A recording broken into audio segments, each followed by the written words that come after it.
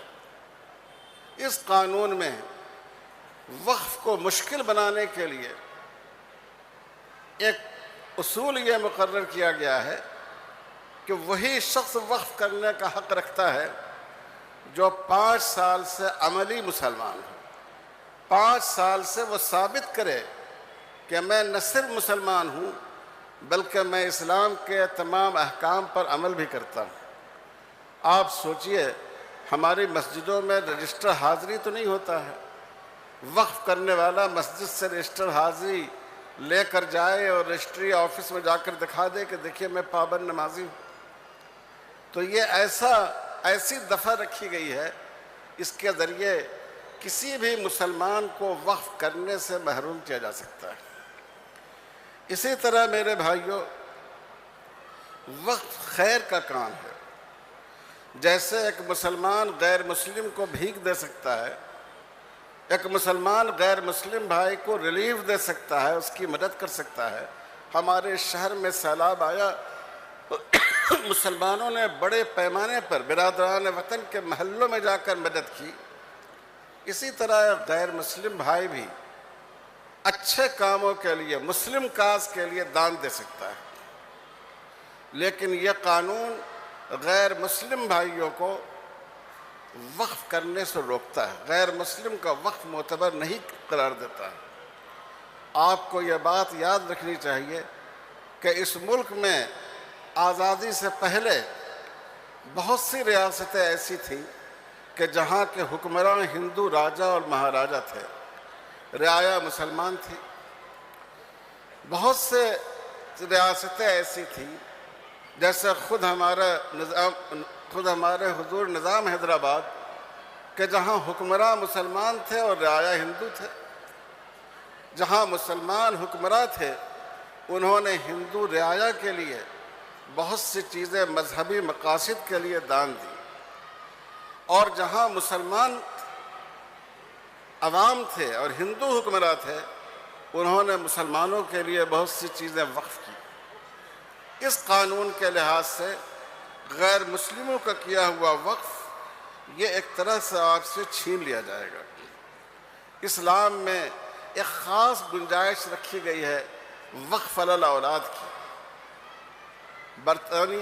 برطانوی دور میں اس کا بڑا معاملہ چلا تھا۔ وقف علی الاولاد کا مطلب یہ ہے کہ اگر آپ چاہیں تو ایسا کر سکتے ہیں۔ آپ لوگ ذرا شور مت کیجئے، شور مت کیجئے، آپ لوگ شور مت کیجئے ابھی آپ لوگ۔ آپ ایسا کر سکتے ہیں کہ اپنی کسی جائیداد کو آپ اولاد پر وقف کر دیں۔ اولاد اس وقف کو، اس جائیداد کو بیچ تو نہیں سکتی، لیکن اس کو باقی رکھتے ہوئے اس سے تمام خاندان کے لوگ فائدہ اٹھا سکتے ہیں۔ اور اگر خدا نخواستہ وقف کرنے والے کی اولاد کا سلسلہ ختم ہو جائے تو جو غربا ہیں ان پر ان کو خرچ کیا جائے گا۔ لیکن اس میں جو وقف علی الاولاد کی صورت ہے اس میں بھی گورنمنٹ نے مداخلت کی ہے۔ تو میں آپ سے یہ عرض کرنا چاہتا ہوں، عزیز بہنوں، یہ قانون وقف کو غیر محفوظ بنانے والا ہے، وقف کو چھیننے کا ایک ذریعہ ہے، نئے وقف کو مشکل بناتا ہے، وقف کی املاک کے تحفظ کو دشوار بناتا ہے، اور ہر اعتبار سے وقف کے لیے نقصان دہ ہے۔ اس لیے All India Muslim Personal Law Board نے بہت سوچ سمجھ کر اس کے خلاف وقف بچاؤ تحریک شروع کی ہے، اور یہ لوگ حکومت بالکل دروغگوئی سے کام لے کر، جھوٹ بول کر یہ کہتی ہے کہ یہ وقف یہ ہم عورتوں کی بھلائی کے لیے کر رہے ہیں، حالانکہ پورے قانون میں ایک دفعہ بھی عورتوں کی بھلائی کی نہیں ہے۔ تو یہ آپ کا اجتماع بہت اہم ہے۔ آپ اس اجتماع کے ذریعے یہ ثابت کر رہی ہیں کہ جو شریعت کا قانون وقف ہے آپ اس کے ساتھ ہیں، اور گورنمنٹ کے لائے ہوئے اس قانون کے خلاف ہیں۔ آپ سب لوگ ہاتھ اٹھا کر مسلم پرسنل لاء بورڈ کے موقف کی تائید کیجئے کہ ہمیں وقف کا یہ قانون نہیں چاہیے۔ سب بہنیں ہاتھ اٹھا کر اپنی تائید کا اظہار کریں کہ یہ قانون جو وقف کا ہے یہ ہمیں ہرگز قبول نہیں۔ والسلام علیکم ورحمۃ اللہ وبرکاتہ۔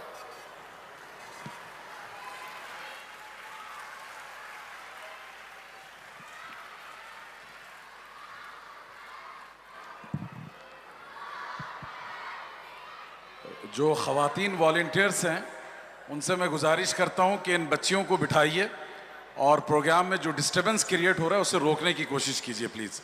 آپ لوگ بیٹھیے, کئی اہم مقررین آپ کے سامنے ہیں جن کو آپ نے سننا ہے. تشریف رکھیں آپ سب. پیاری بیٹیوں, آپ لوگوں نے تقریر کے دوران جس طرح کا مظاہرہ کیا ہے وہ آداب محفل کے خلاف ہے. آپ لوگ سکون کے ساتھ بیٹھیے, اور جب سب مقررین اپنی بات کہہ چکے ہیں تو آپ کو بھی اس طرح کے اظہار کا اختیار ہے. ابھی مولانا خالد سیف اللہ رحمانی صاحب, صدر All India Muslim Personal Law Board, آپ کو مخاطب کر رہے تھے. آپ کی صدارت ہم خواتین کے اس جلسے کے لیے باعث وقار ہے, اور آپ کی یہاں موجودگی ہمارے لیے باعث سعادت و برکت ہم سمجھتے ہیں. انشاءاللہ آپ کی سرپرستی میں مسلم پرسنل لاء بورڈ نئی منزلیں طے کرے گا. اب میں آپ تمام کے سامنے ایک ایسی خاتون شخصیت کو مدعو کرتی ہوں جن سے آپ بخوبی واقف ہیں. محترمہ ایڈوکیٹ جلیسہ سلطانہ یاسین صاحبہ, جو All India Muslim Personal Law Board کی ممبر بھی ہیں اور خواتین کی مرکزی نمائندہ بھی ہیں, کنوینر بھی ہیں. تو اس موقع پر آپ سب جانتی ہیں کہ وہ اور ان کی ٹیم نے آپ کی اس عظیم الشان جلسے کے اہتمام کے لیے جو کوششیں کی ہیں, گلی گلی پھر کر, ہر جگہ ہر بستی میں پہنچ کر جس طرح آپ کو اویئرنیس دیا ہے وہ قابل تحسین ہے. ان کے حق میں یہ شعر موضوع ہوتا ہے, وہ سنگ گراں جو حائل ہیں رستے سے ہٹا کر دم لیں گے, وہ سنگ گراں جو حائل ہیں رستے سے ہٹا کر دم لیں گے, ہم راہ حق کے رہرو ہیں منزل پہ جا کر دم لیں گے. محترمہ جلیسہ یاسین صاحبہ ایڈوکیٹ.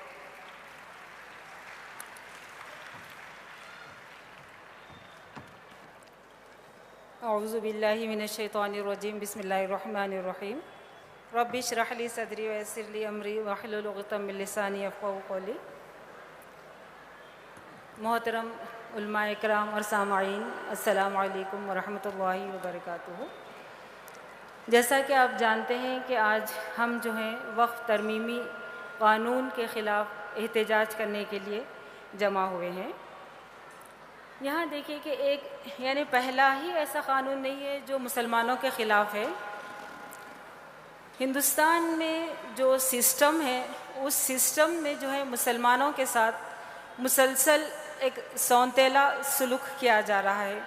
ہر محاذ پر, ہر جگہ پہ جو ہے ہم ایک مسلسل جو ہے کیا کہنا چاہیے کہ فرق کا شکار ہوئے. ہمارے ساتھ جو ہے صرف مسلمان ہونے کی بنیاد پر جو ہے ایسے قوانین لائے جا رہے ہیں, ایسے رولز اینڈ ریگولیشنز لائے جا رہے ہیں جس سے ہماری شناخت اور ہماری ترقی کو جو ہے مسلسل نشانہ بنایا جا رہا ہے. ویسے تو دیکھیے کہ آزادی کے بعد سے یعنی 1947 سے جو ہے مسلمانوں کے لیے کوئی خاص ترقی نہیں ہے. آپ چاہے تعلیمی میدان میں دیکھ لیجئے, چاہے آپ جو ہیں معاشی میدان میں دیکھ لیجئے, سماجی میدان میں دیکھ لیجئے, ہر میدان میں جو ہے مسلمان جو ہے پچھڑا ہوا ہے. اور 2005 میں جو ہے جو سچر کمیٹی کی رپورٹ آئی اس کے مطابق جو ہے آپ کو اور ہم کو معلوم ہونا چاہیے کہ ہندوستان میں جو ہے مسلمان ہی ایک ایسا طبقہ ہے جو سب سے پچھڑا ہوا ہے. یعنی اب تک آپ سمجھ رہے تھے کہ جو SC/BC جو ہیں بہت پچھڑے ہوئے ہیں, ان کے لیے جو ہے بہت سارے تحفظات ہونے چاہیے, بہت سارے قوانین ہونے چاہیے, لیکن اس رپورٹ کے بعد آپ کو معلوم ہونا چاہیے کہ سب سے پچھڑا ہوا طبقہ جو ہے وہ جو ہے مسلمان ہے. لیکن آپ دیکھیں گے کہ 2014 کے بعد سے یہاں پر ہمارے لیے مسئلہ یہ ہو رہا ہے کہ مسلمانوں کو ٹارگٹ کر کر ایسے قوانین بنائے جا رہے ہیں کہ قوانین کے ذریعے سے جو ہے ہمارے دستوری اور قانونی حق کو ہم سے چھینا جا رہا ہے. یعنی ہم کو جو پیچھے جو ڈالا جا رہا ہے, ترقی سے ہم کو جو ہٹایا جا رہا ہے, یہ جو ہے قانون کے ذریعے سے ہٹایا جا رہا ہے. تو مسلسل آپ دیکھ لیجئے CA/NRC ہونے دیجئے, چاہے جو ہے ہمارے ایمان کا مسئلہ ہونے دیجئے, سوریہ نمسکار ہے, کئی ایسی چیزیں ہیں, سرسوتی وندنا ہے, اور جو ہے ہمارے سلیبس کا جو مسئلہ ہے, ہمارے سلیبس کو بھی آپ دیکھیں کہ مکمل جو ہے زعفرانی بنا دیا گیا ہے. اور اس میں بھی آپ دیکھیں گے کہ یہاں ان کی جو زعفرانی جماعت کے جو ذمہ دار ہے ان کا ہی جو کہنا تھا موہن بھاگوت جی کا کہ ہندوستان میں جو ہے مسلمان رہ تو سکتے ہیں لیکن ان کو کیا کرنا پڑے گا کہ ان کو اپنی تہذیب چھوڑنا پڑے گا. یعنی اگر آپ تہذیب چھوڑیں گے, اس سے پہلے دیکھیں کہ یہ جو ہے نعرے لگاتے گئے کہ مسلمانوں کے جو ہے دو ہی استان ہے, قبرستان یا پاکستان. لیکن جب آپ دیکھیے کہ اتنی کروڑوں کی آبادی ہے, نہ ان کو قبرستان بھیجا جا سکتا نہ ان کو پاکستان بھیجا جا سکتا, تو اب ان کی جو منظم سازش یہ رہی کہ ان کے اوپر جو ہے جو برہمنس کی جو تہذیب ہے اس کو تھوپا جائے. کبھی تو جو ہے UCC کا شوشہ چھوڑا گیا اور جو ہے مسلسل اس کے لیے کوششیں ہو رہی ہیں. یعنی یونیفارم سول کوڈ کو بھی آپ دیکھیے کہ یہ کہا جا رہا ہے کہ ہم یونیفارم پوروں کے لیے ایک قانون لائیں گے, لیکن اس میں ہر ایک کو اس سے ایگزمپٹ کیا جا رہا ہے کہ ہم یہ قانون سے ان کو ایگزمپٹ کریں گے, اس سے ایگزمپٹ کریں گے. نافذ کس پر کریں گے؟ مسلمانوں کے اوپر نافذ کریں گے. اور اب یہ وقف ترمیمی قانون جو لایا گیا ہے, یہ وقف ترمیمی قانون آپ یہ مت سمجھیے کہ یہ صرف ایک املاک کا مسئلہ ہے, یہ جو ہے جائیداد کا مسئلہ ہے. یہ ایک بہت بڑی 100 سالہ سازش کا جو ہے ایک حصہ ہے جو ہم پر کیا گیا ہے. آج تک دیکھیں کہ ہندوستان کی تاریخ میں مسلمانوں پر اتنا بڑا حملہ نہیں ہوا جو وقف ترمیمی قانون کے ذریعے سے جو ہے ہم پر کیا گیا ہے. یہ قانون جو ہے بنا تو دیا گیا ہے, لیکن اگر یہ قانون جو ہے اگر نافذ ہوگا تو چند سالوں کے اندر ہمارے مساجد, مدارس, قبرستانیں, عیدگاہیں, درگاہیں, ہماری خانقاہیں, تمام چیزیں جو ہیں قانون کے ذریعے ہی, یعنی غیر قانون کے بغیر نہیں, قانون کے ذریعے سے ہی جو ہیں یہ ہڑپ لیے جائیں گے. تو یہ قانون دیکھیے کہ انتہائی غیر منصفانہ, ظالمانہ قانون ہے, اور یہ مسلمانوں کے خلاف ایک جو ہے امتیاز قائم کرتا ہے. یعنی تمام سہولتیں جو ہیں دوسری قوم کو حاصل ہیں, چاہے آپ جو ہے وقف برائے استعمال دیکھ لیجئے, چاہے وقف ٹرائیبیونل دیکھ لیجئے, لمیٹیشن قانون دیکھ لیجئے, اوور رائڈنگ ایکٹ دیکھ لیجئے, جتنے بھی جو ہیں ترمیمات اس قانون میں لائی گئی ہیں, اور اس ترمیمات کے ذریعے سے ہمارے جو دستوری حق کو جو چھینا گیا ہے, یہ دستوری حق جو ہے دوسری قوموں کو حاصل ہے. تو اس طرح سے جو ہے مسلمانوں کے ساتھ ایک امتیاز برپا کیا گیا ہے, اور یہ قانون جو ہے جمہوریت کے خلاف ہے. یہ قانون جو ہے جمہوریت کے خلاف ہے, اور جو ہماری جو جمہوریت جو ہم قائم کرتے ہیں اس میں جو ہے ایک آپ کہہ سکتے ہیں کہ مطلق العنانی اس میں قائم کی گئی ہے, اور مرکزی حکومت جو ہے جو چاہے گی ہمارے وقف کے ساتھ جو ہے معاملہ کرے گی. تو یہ تمام چیزیں جو ہیں ہمارے خلاف ہے, اور یہ ایک مسلمان کمیونٹی کو جو ہے ٹارگٹ کرنے والے قوانین ہیں. چاہے کوئی بھی قانون 2014 سے آپ اٹھا کے دیکھ لیجئے, مسلسل ایک ہی نشانہ بنایا جا رہا ہے مسلمان عورتوں کو, مسلمان آدمیوں کو. اور آپ دیکھیں گے کہ ہمارے وزیر اعظم, بہت ساری جو ہیں قومیں ہیں ہندوستان میں, بہت ساری قومیں ہیں, ان کی عورتیں بھی ہیں, لیکن آج تک آپ ایک ایسا جملہ ہمارے وزیر اعظم سے نہیں سنے ہیں جو مسلمان عورت کے سوا کسی اور طبقے کی عورت سے ان کو ہمدردی ہو. وہ ہمیشہ یہی کہتے ہیں کہ میں مسلمان عورت کو جو ہے امپاور کروں گا, میں مسلمان عورت کی حالت کو بہتر کروں گا. طلاق ثلاثہ کے وقت آپ دیکھیے ان کا یہی ورد تھا, ان کا یہی کہنا تھا کہ جو ہے طلاق ثلاثہ کا قانون میں اس لیے لا رہا ہوں کہ مسلمان عورت کی حالت کو جو ہے بہتر کروں گا, ان کی حالت کو سدھاروں گا. تو آپ جو ہے اسٹیٹسٹکس کو دیکھ لیجئے کہ 2019 سے آج تک جو اتنا عرصہ گزرا, کہیں مسلمان عورت کی حالت بہتر ہوئی؟ کیا وہ معاشی میدان میں آگے گئے, تعلیمی میدان میں آگے گئے, سماجی میدان میں آگے گئے؟ جہاں وہ 2019 میں ٹھہری تھی وہ وہیں پر ٹھہری ہوئی ہیں, اور ان کی حالت اور ابتر ہو گئی ہے. جو اس سے پہلے اپنے معاملات میں آزادانہ طور پر, یعنی خود مختار تھیں, جو چاہے آزادانہ طور پر اپنی زندگی گزار سکتی تھیں, اب بدتر زندگی گزار رہی ہیں. اور اب دیکھیے کہ پھر جب شریعت پر حملہ کرنا ہوتا ہے تو وہ فوری جو ہے مسلمان عورت کے ہمدرد بن جاتے ہیں. اور اب دو ہی چیزیں ان کی زبان پر ہیں کہ میں پسماندہ مسلمانوں کی حالت کو بہتر کروں گا اور مسلمان عورتوں کی حالت کو بہتر کروں گا۔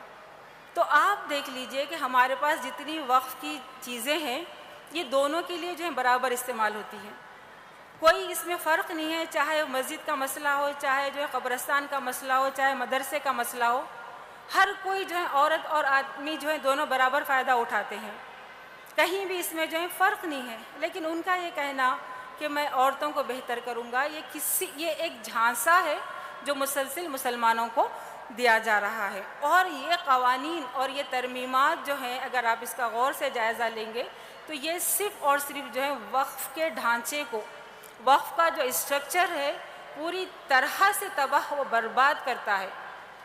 یعنی ایک بھی ترمیم اس میں ایسی نہیں ہے جو وقف کو جو ہے تحفظ فراہم کرتی ہے۔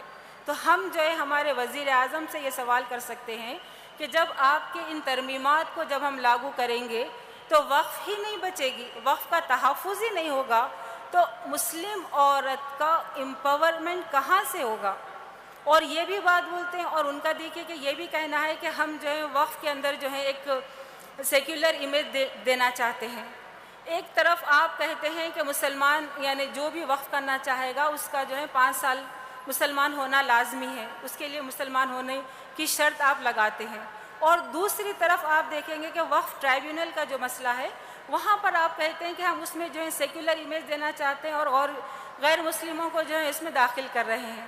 اور یہ غیر مسلموں کو جو داخل کر رہے ہیں یہ اس میں دیکھیے کہ انہوں اتنی اکثریت میں آ جا رہے ہیں کہ مسلمان جو ہیں آدھی بھی یعنی 50% بھی اس کے اندر نمائندگی نہیں ہوگی۔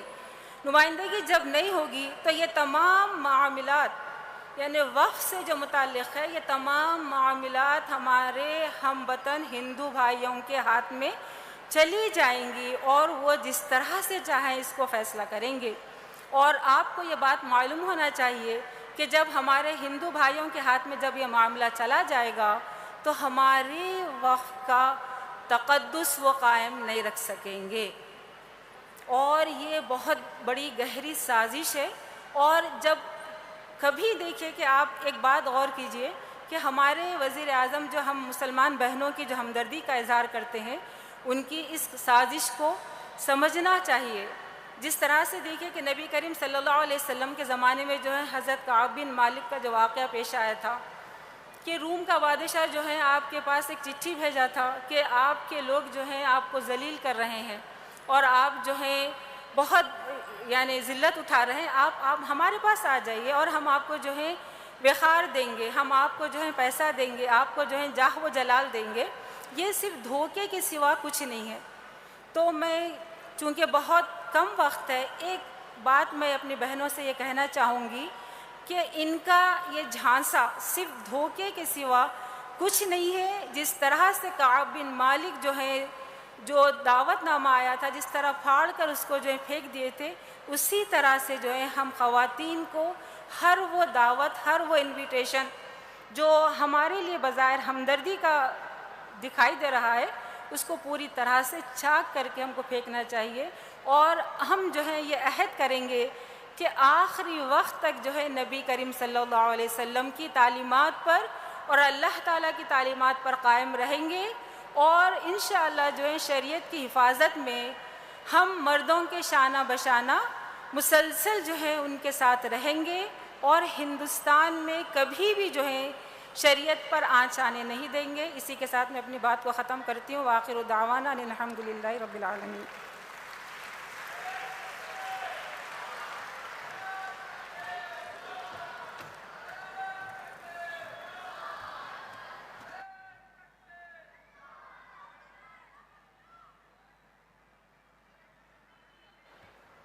ابھی محترمہ ایڈوکیٹ جلیسہ یاسین صاحبہ بتا رہی تھیں کہ ہندوستان میں جتنے ایکٹس مسلمانوں کے خلاف پاس ہوئے ہیں ان میں سب سے زیادہ خطرناک یہ وقف ترمیمی بل ہے، اور انہوں نے ان بہت ساری سازشوں کا بھی ذکر کیا اور ان تانوں کا بھی ذکر کیا جو ہم سے کہے جاتے ہیں کہ یا تو پاکستان یا قبرستان۔ ان کے لیے ہم تمام ہندوستانی مسلمانوں کی جانب سے یہ جواب ہے کہ